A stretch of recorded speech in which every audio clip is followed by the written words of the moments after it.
Hi guys, welcome to the 9th episode of Hardcore Minecraft. So here we are in front of the house that we built in the last episode. I got some really nice comments about it, so thank you ever so much. I do appreciate the feedback. And it seems that some of you actually are really excited to see where this town project is going. And so am I. It's gonna take a lot of work and time and effort to make this happen, so it's gonna take a while before we start seeing some really good process here. And I have a lot of planning to do to make this area work really well together. Anyways, in today's episode we are not actually gonna work here in the spawn town area. You see, I have a problem. And the problem is I've been running really low on rockets lately. Like, this is the only rockets that I have left. That really calls for action, doesn't it? First I was gonna make like a creeper farm, but then I realized that maybe witch farm would be a better idea, since I can get like redstone and all the other useful items that comes with it. Also gunpowder, of course. You might remember me crossing one of these witch huts before on my way to the stronghold a couple of episodes back. It's pretty close to the spawn area, but I kind of feel like it's not the perfect spot for now, since I haven't made a discovery. Just a couple of days ago I was taking a look at the world seed in Biome Finder, which is a website that allows you to check like structures and biomes and stuff. It's really useful. If you want to check that out yourself, you can find the link to that website in the description. But anyway, I was taking a look at my own seed here, and I discovered that there is 3 mushroom islands just in like 4,000 block radius from each other. Yeah, I went there and I discovered that there is a witch hut just off the coast of one of them. I'm actually planning on making like a mushroom island base at some point, and I thought that this would be a perfect opportunity to do so. And the witch farm being there is gonna just make things so much easier. Having redstone and gunpowder just whenever you need them, it's really useful to have. And just because they're so close proximity of each other, I think it would be perfect to make them all link up at some point and do like a project on every single one of them. So about the witch hut, I have already gathered all the materials we need for this project. Some slabs and glass, leaf logs, terracotta, and some redstone, more redstone here. So once we have now everything, I think it's time to actually go to the location itself. So I've actually made like a pathway to the location itself already in the nether, so we can easily travel between these 2 areas. I still need to like work out some better like pathways, soul sand paths, you know, using the soul speed enchantment on my boots, or maybe outroads. I have no idea just yet like how I'm gonna do this, but for now I'm just gonna like walk and fly between these 2 areas. Okay, here we are. Let's go through and check the place out. So here's the mushroom island. It's actually quite big, so you can see there's a lot of space here, and this is only one of the 3 islands that I found. Other ones are quite smaller, but they're still quite large to do like projects on. Well, anyhow, the witch hut is over here just off the coast, next to this portal, like right there, as you can see. And it's quite like middle of the ocean. There is not that much land around it, so the mob proofing segment on this farm is gonna be really fast.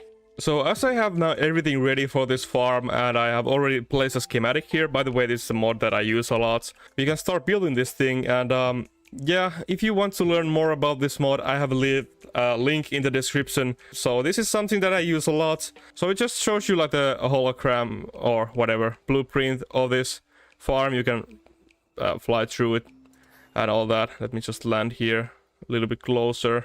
Then you can like turn on and off layers, scroll through them as you are building the farm. But yeah, this is in the right spot at the moment. I'm gonna start building this and do a little time lapse on it, and once we are done, I'm gonna come back to you and show you how it works.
Alright everyone, welcome back. The farm is now complete.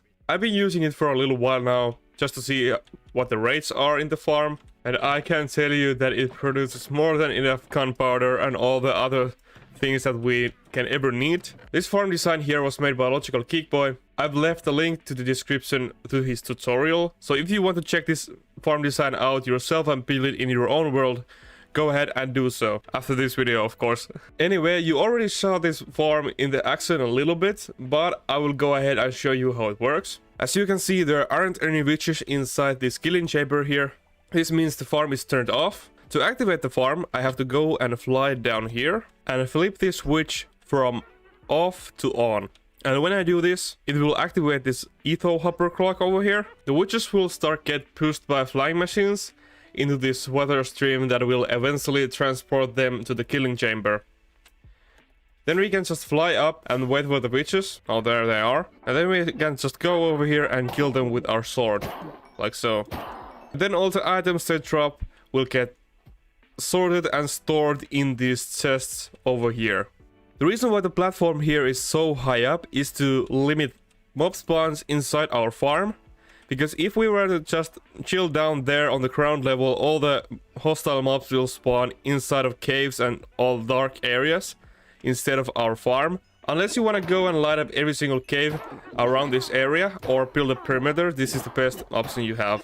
And honestly, this works just as well. But this is basically how the farm works. Again, this was designed by Logic, not me. So all the credit goes for him for providing the community with these amazing contraptions. This farm will come very handy in the future projects if I need a lot of redstone. I'm not a redstone mastermind, but having redstone whenever you need it is really good. And a lot of farm designs actually use a lot of redstone, so... Whoa! Whoa! Yeah, there's so many witches inside this farm that they start getting killed by entity cramming up here. Look at that. Okay, I'm gonna kill these and turn the farm off for now. Of course, when you are done using the farm, you have to go and turn the farm off. So if you leave the area or unload the chunks, you know, all the flying machines will break. So this is to prevent that from happening. I brought some paper with me so I can craft a lot of rockets. And with all this gunpowder that we have in the farm already, I think we can craft a bunch of them.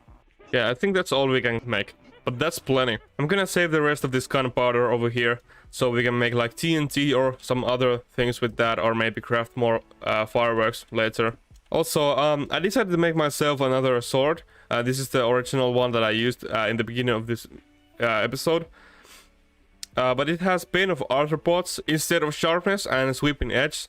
So I made myself a new sword, but it's diamond sword. I need to still upgrade it to netherite, but I think we are just fine with a diamond sword for now. By the way, guys, look at this.